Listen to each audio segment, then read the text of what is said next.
Vous faites bien de suivre la télévision rwandaise. Je suis ravi de vous retrouver pour cette grande édition. Et sans transition, nous passons à son développement.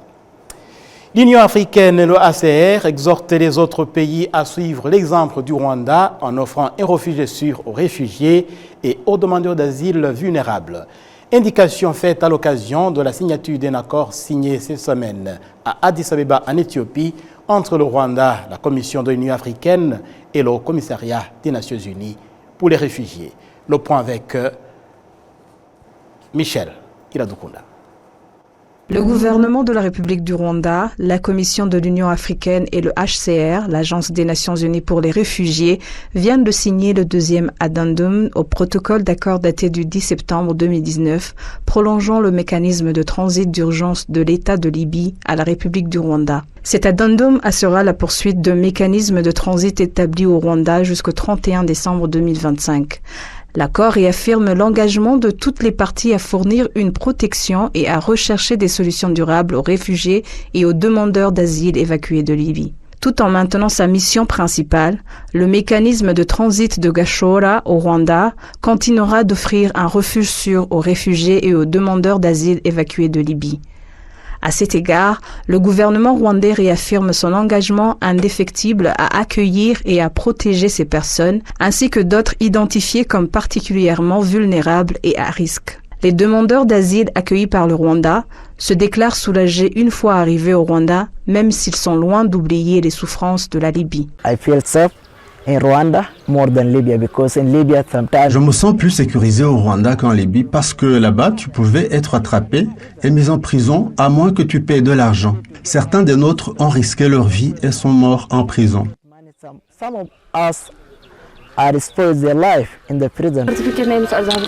La vie en Libye était horrible. C'est ce qui me revient en tête. On était obligé de se payer un loyer, mais on pouvait être expulsé à n'importe quel moment.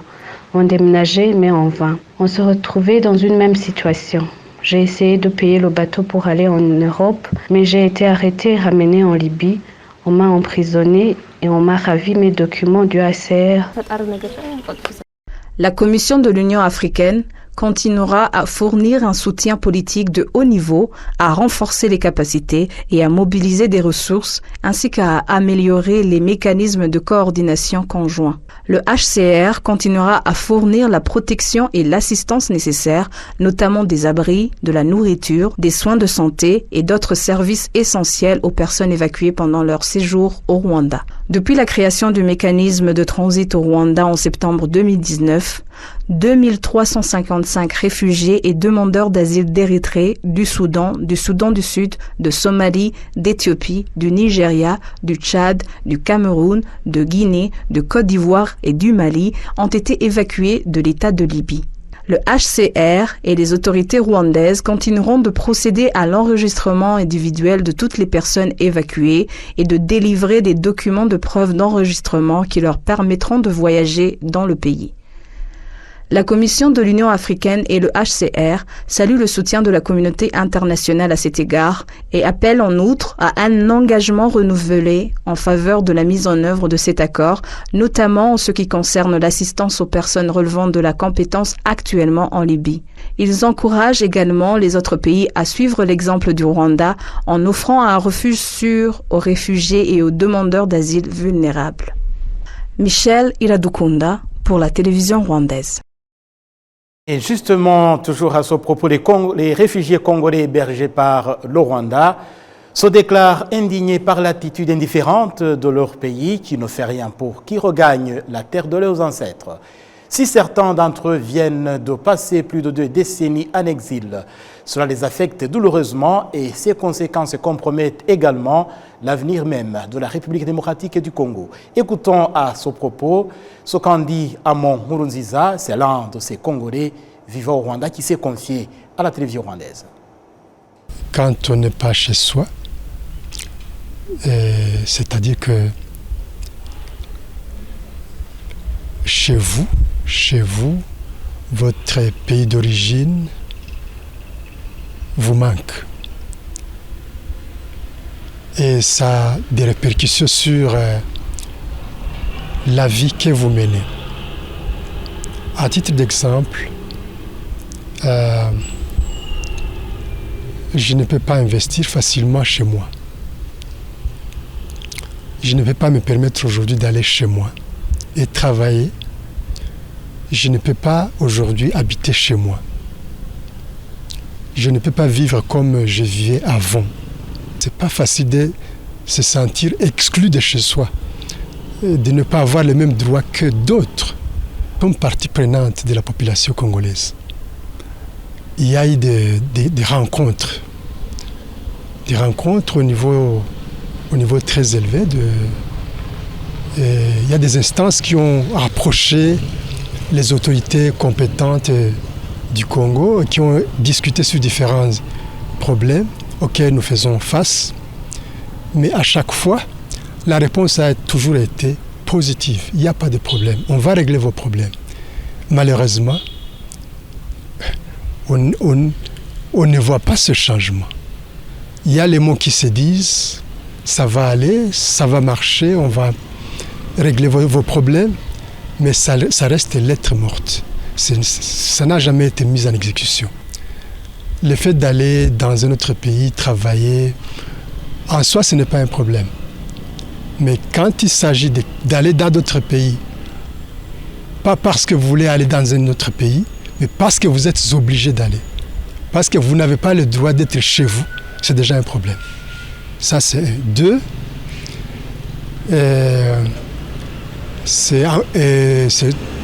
Un autre aspect, c'est que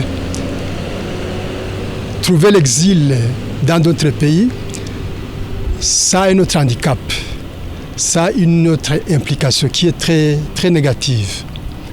Vous voyez, la force d'un pays, c'est ça, sa population. Et si la population vide le pays, ça devient un problème. Et chez nous, là où nous résidions, aujourd'hui, beaucoup de gens parmi nous sont en dehors de notre localité, de notre origine. Et ça constitue un problème. Qui travaille là-bas? Et un autre élément d'ailleurs important aussi, c'est que ces gens qui sont partis, même ils ont des moyens, ils ne peuvent pas aujourd'hui investir chez nous. Donc, vous voyez que aller à l'étranger, si c'est venu de soi-même, je crois que on peut voir ça sous différents angles et ça peut être positif. Mais le problème, c'est que les gens qui sont partis, ils sont partis contre les regrets. C'est parce qu'ils n'ont pas le droit de résider chez eux. Donc c'est un problème. C'est ça. Nous voulons rentrer chez nous et jouir de tous les droits comme tous les autres Congolais. On ne veut pas de faveurs. Non, non. Nous, on ne veut pas de faveurs. On veut vivre comme d'autres Congolais. On veut circuler dans la rue, dans les rues comme d'autres Congolais. On veut travailler comme d'autres Congolais. On veut étudier comme d'autres Congolais. C'est ça. Mais le problème aujourd'hui, c'est que je ne peux pas aller dans certaines villes. Le fait seulement de me voir avec cette morphologie, je peux être arrêté. Donc, le problème, c'est qu'il y a un problème de droit. Il y a un problème de droit et notre souhait, c'est que nous jouissions les droits comme tous les autres Congolais. Et restons en Afrique centrale pour parler de la population de Bangui, la capitale centrafricaine, qui se félicite du retour à la normale dans leur pays grâce à la coopération de leur pays avec les pays amis, notamment le Rwanda, qui a déployé des forces depuis 2020 dans ce pays. Il y souhaite que la paix retrouvée sert de levier au développement accéléré dans le pays. Je vous propose le point de vue de ce citoyen centrafricain que nous avons rejoint depuis Bangui il y a de cela quelques jours. Donc la présence des contingents rwandais en République centrafricaine nous ont beaucoup donné d'énergie. Et nous savons que même ces contingents-là, c'est des contingents vraiment sérieux. Depuis qu'ils sont en République centrafricaine, on n'a pas même écouté d'un barbarisme quelque part. Ils sont sur la route de Boali, ils sont sur la route de Mbaïki, ils sont sur la route de Bambari. Ils sont là, ils freinent même l'avancée des hommes armés pour ceux qui veulent coûte que coûte, vaille que va bouleverser la paix en République centrafricaine. Et donc leur présence vraiment nous a beaucoup donné de l'énergie. Avec l'accord bilatéral, nous savons que vraiment c'est cet accord-là qui va encore renforcer notre amitié avec le Rwanda. Parce que nous avons déjà vu de la manière où ils ont commencé à former nos militaires, de façon que nos militaires puissent défendre valablement leur patrie. Nous savons, et ces militaires que ces contingents rwandais sont en train de former, ils sont disciplinés. C'est des hommes vraiment disciplinés, qui sont honnêtes, qui sont vraiment habiles, Et nous voyons dans leur comportement, même les bistrots que vous voyez au bord de la route, là, les bars là, les Rwandais ne sont pas dedans. Les Rwandais, c'est leur boulot qu'ils préfèrent mieux.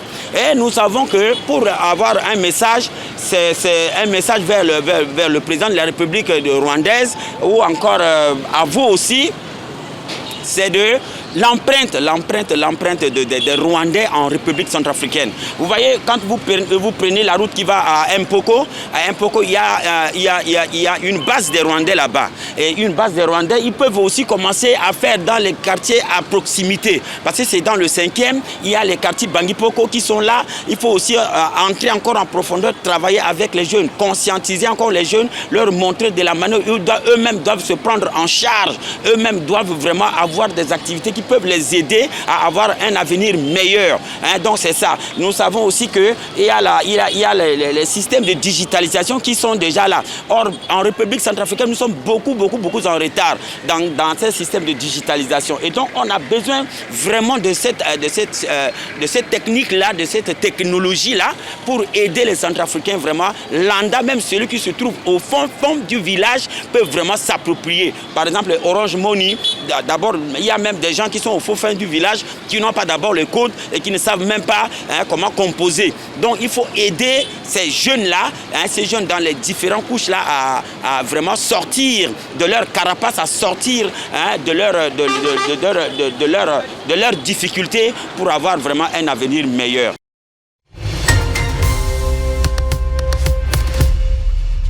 Et de Bangui, revenons ici à Kigali. Dans ce studio, nous accueillons Madame Rosine Kamagajou.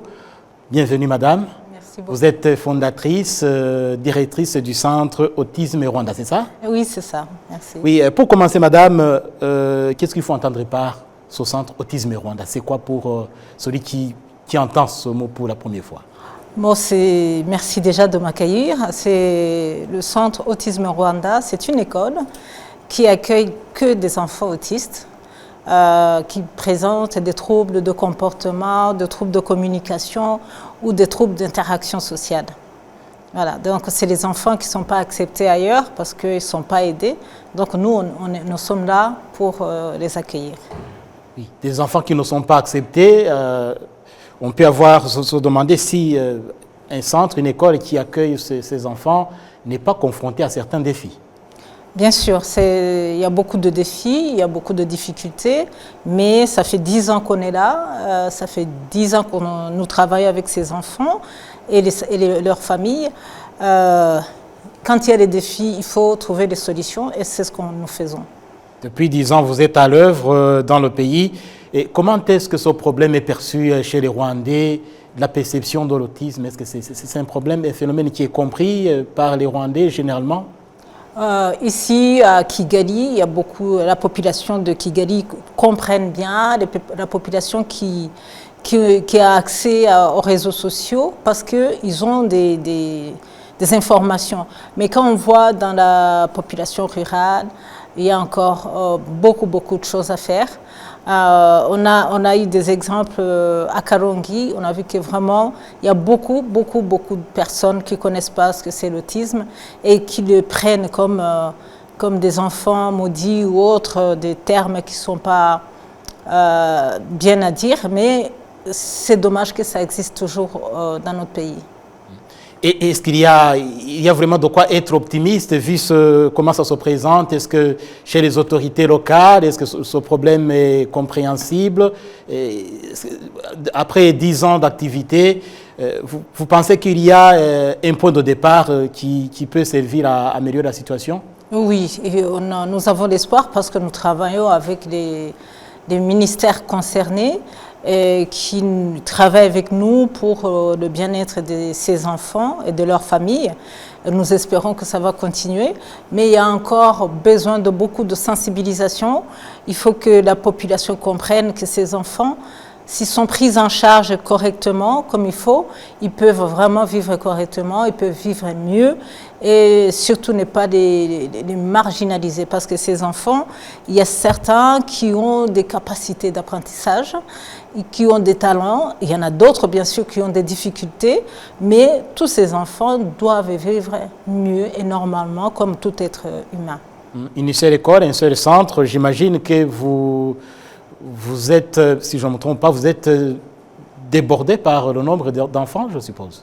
Oui, nous avons beaucoup d'enfants et nous avons beaucoup de demandes. Et ce que je peux signaler, c'est que en fait, la prise en charge d'un enfant autiste coûte cher. Oui. Ça coûte cher financièrement, socialement, culturellement. Ça coûte vraiment cher. Cet encadrement exige beaucoup. Ça exige beaucoup, que ce soit pour l'école, pour les familles qui ont des enfants autistes. Il y a vraiment beaucoup, ils ont besoin beaucoup d'aide et de soutien dans tous les sens. Oui, oui comme c'est une catégorie qui mérite, qui exige et qui demande une attention particulière, alors je me pose la question de savoir si, au côté enseignant, il n'y a pas de carence dans ce domaine-là? Oui, c'est pour ça en fait que ces enfants ne sont pas acceptés dans des écoles ordinaires parce que si les enseignants ne sont pas sensibilisés ou ne sont pas formés sur l'autisme pour les encadrer, ils ne peuvent pas. Donc, ce n'est pas de leur faute. C'est qu'il y a besoin de former les enseignants et tout le corps médical et tous les gens qui travaillent avec la petite enfance. Donc, il y a encore un travail qu'il faut faire dans notre pays. Et je suppose que vous continuez à faire le plaidoyer pour qu'il y ait beaucoup plus d'engagement de la part des partenaires, de l'État et des organisations non gouvernementales, je suppose. Oui, nous faisons vraiment la sensibilisation dans tout le pays. Nous utilisons les moyens que nous pouvons, comme ici par exemple. Donc, on espère que ça va augmenter parce qu'il y a 10 ans, personne ne connaissait l'autisme, c'était très peu de gens qui connaissaient l'autisme. Mais non, nous avons des enfants de 2 ans et demi, 3 ans. Ça montre que les parents même commencent à comprendre, à connaître les signes alarmants de l'autisme. Donc, ils prennent de l'avant pour revenir demander la prise en charge. Oui, et est-ce qu'après 10 ans d'activité, votre centre est connu à travers tout le pays ou bien c'est seulement Kigali et ses environs? Nous accueillons les enfants qui viennent d'un peu partout, dans tout le pays et en dehors de notre pays. On a des enfants qui viennent du Burundi, du Congo et d'ailleurs. Et actuellement, nous avons reçu même des enfants qui viennent d'Angola. Donc, nous sommes connus partout, même d'Europe, même des États-Unis. Donc, nous sommes fiers de ce que nous faisons actuellement et nous espérons continuer et arriver à avoir d'autres succès. Oui, avec nos enfants surtout. Ouais. Ah oui, un travail extraordinaire que vous accomplissez pour le pays et pour le monde en général parce que, comme vous le dites, vous ne vous limitez pas à notre pays, le Rwanda.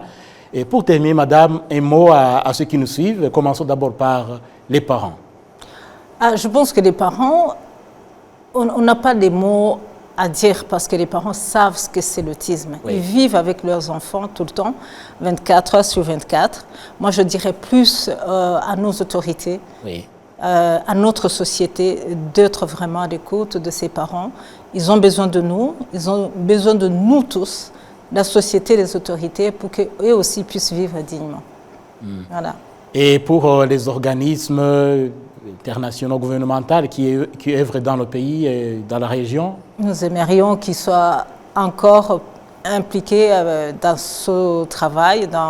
Il y a beaucoup d'handicaps, mais il ne faut pas qu'on oublie aussi l'autisme parce que ce n'est pas vraiment connu que ce soit ici au Rwanda et ailleurs en Afrique. Tandis que dans les pays développés, l'autisme est bien connu, on prend en charge ces enfants, donc ici aussi, ça serait bien que ce soit pareil. Et un autre élément qui allait m'échapper, si les enfants vous arrivent tardivement, est-ce que ça ne cause pas de problème? Oui, bien sûr, la prise en charge devient très compliquée. C'est pour ça qu'on aime bien prendre les enfants qui sont encore petits. C'est la prise en charge précoce qui permet d'enfants d'évoluer très très rapidement si la prise en charge est adaptée, bien sûr. Oui, on aura tout compris. Merci pour ce travail extraordinaire que vous accomplissez pour le pays, Madame Rosine, le Centre Autisme Rwanda, et surtout, merci aussi d'avoir accepté notre invitation. Je vous remercie. Oui. Et nous...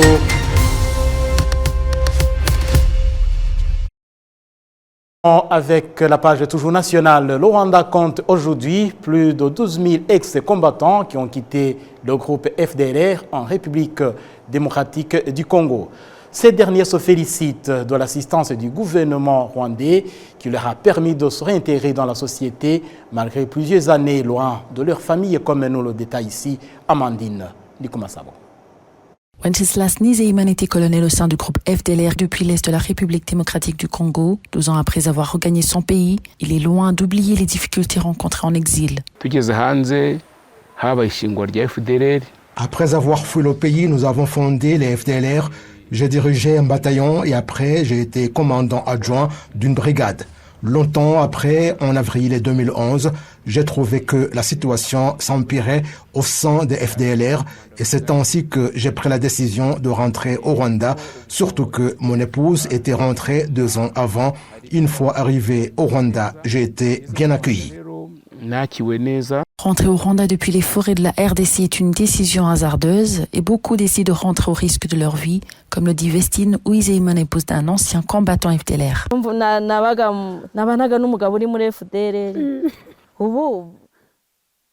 Mon mari était membre des FDLR. En rentrant, j'avais très peur. Je craignais beaucoup pour ma vie, mais l'accueil qui m'a été réservé m'a rassurée. Après une formation de 3 mois, les ex-combattants regagnent la vie civile et certains d'entre eux, comme le colonel Nizeyimana, peuvent avoir la chance de trouver de l'emploi comme agent de l'État. L'État a continué à me soutenir. J'ai été envoyé en mission onusienne de maintien de la paix en Centrafrique comme policier onusien. J'ai passé 1 année et demie, ce qui a amélioré ma situation économique. J'ai envoyé mon fils étudier à l'étranger. Il termine sa licence en Chine. Intégrés dans la société, les anciens combattants cohabitent avec les citoyens ordinaires. Après les suspicions du début, leur cohabitation devient finalement harmonieuse. J'ai commencé ce travail en 2018. Nous cohabitons bien. Il m'a aidé à éviter le chômage. Avec ce travail, j'ai pu me construire une maison et j'ai fondé une famille. La présidente de la Commission rwandaise de démobilisation et de réintégration, Vanilla Habineza, estime que la réintégration des ex-combattants est un long processus. Lorsqu'ils viennent, la majorité d'entre eux sont malades. Et la première des choses qu'on fait après la stabilisation, c'est de leur donner des soins médicaux. Ceux-là qui viennent des forêts de la République démocratique du Congo, et donc qui passent entre les mains de la Commission nationale de démobilisation, ils ont le droit de choisir où aller s'installer. La Commission rwandaise de démobilisation dénombre à présent plus de 12 500 anciens combattants rentrés des forêts de la République démocratique du Congo, dont une centaine de femmes. Amandine Nikomasabo pour la télévision rwandaise.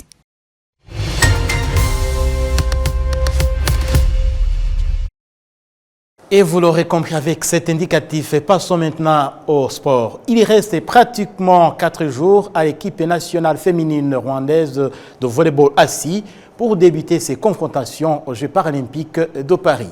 Cette équipe qui représente non seulement le Rwanda mais aussi tout le continent africain à ce stade pour la 3e fois consécutive, pilotée par une capitaine emblématique, Liliane Mukogangawe, et je vous propose de suivre son portrait.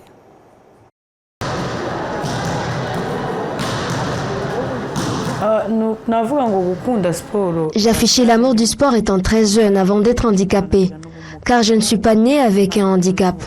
Cette situation est consécutive à un accident de la route en 1997, alors que j'avais 8 ans.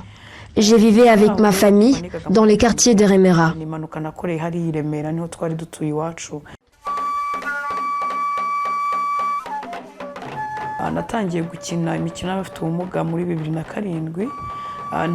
J'ai débuté les sports des handicapés en 2007 par celui qu'on appelle sit-ball.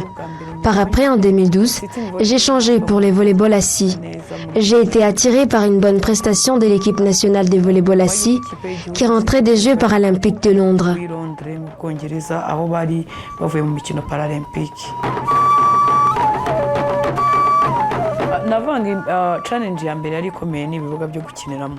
Le défi était nombreux au début, à commencer par les terrains en mauvais état, mais surtout la mentalité des gens.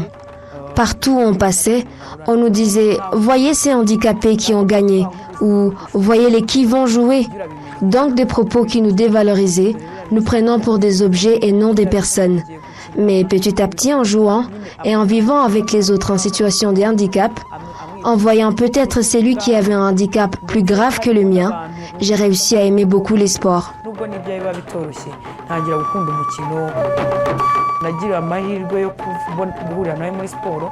J'ai eu la chance de rencontrer un mari sportif et entraîneur.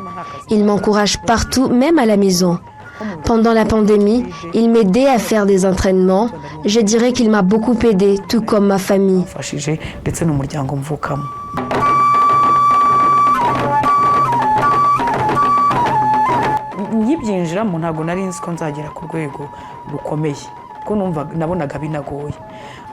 Au début, je ne pensais pas que j'arriverais un jour à un niveau élevé. Je voyais que c'était compliqué, mais au fur et à mesure, j'ai réalisé que j'y gagnerais beaucoup dans la vie. Et c'est alors que j'y ai mis plus d'engagement. Nous avons fait la première sortie en 2010 en Ouganda. Je jouais au sit-ball et là, nous avons remporté la coupe. La deuxième, en 2013, c'était au Kenya où j'ai été meilleure joueuse. En 2015, nous avons obtenu la qualification aux Paralympiques du Brésil où j'ai reçu une médaille de meilleure défenseuse de l'équipe. Par après, nous sommes allés jouer un match amical en Slovénie où j'ai obtenu aussi une autre médaille.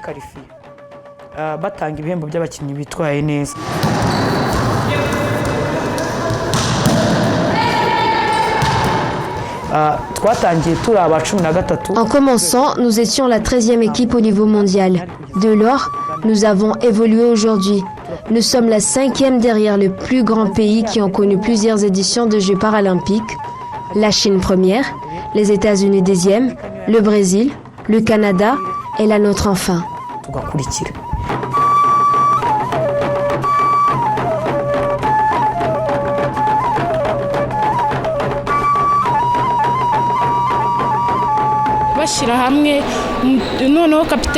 Notre capitaine nous donne des conseils. Elle nous montre régulièrement la ligne à suivre en nous aidant à corriger ce qui ne convient pas. Elle nous exhorte à fournir des efforts et à nous conformer aux exigences de l'entraîneur. Notre capitaine nous encourage beaucoup.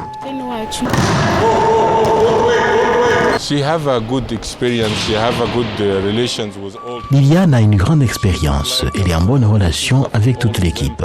C'est comme la grande sœur de tout le monde. Elle les aide toutes à tout moment.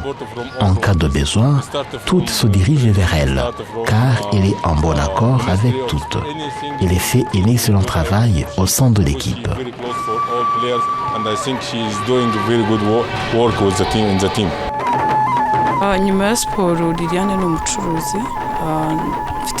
En dehors du sport, je suis commerçante, ça fait déjà 12 ans. C'est ce que j'ai fait en dehors du sport, quand il n'y a pas de matchs de championnat ou d'équipe nationale. J'ai fait ces commerces 6 jours par semaine et après je reste à la maison avec ma famille, mes enfants et mon mari.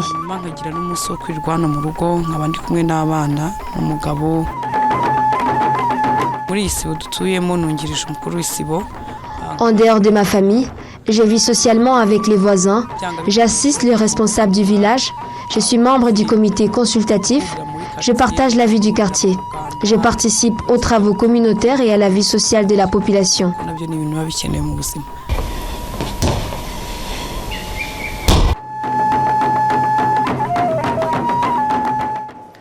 Voilà, que du meilleur à ces représentants du Rwanda et de toute l'Afrique. Et c'est cette page sportive donc qui clôt cette édition. Merci de l'avoir suivi. Nous vous souhaitons une bonne fin de semaine.